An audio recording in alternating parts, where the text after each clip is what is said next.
But we acknowledge in sorrow, and I have to tell you, with a great sense of outrage. Yesterday, as most of you saw, the United States announced our decision to suspend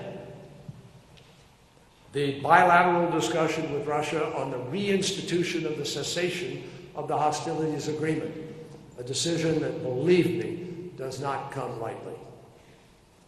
But I want to be very, very clear to everybody. We are not giving up on the Syrian people. We are not abandoning the pursuit of peace.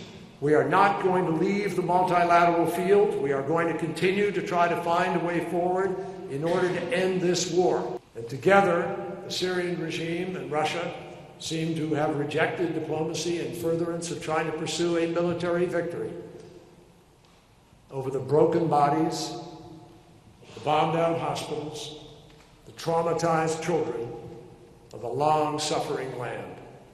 People who are serious about making peace behave differently from the way Russia has chosen to behave.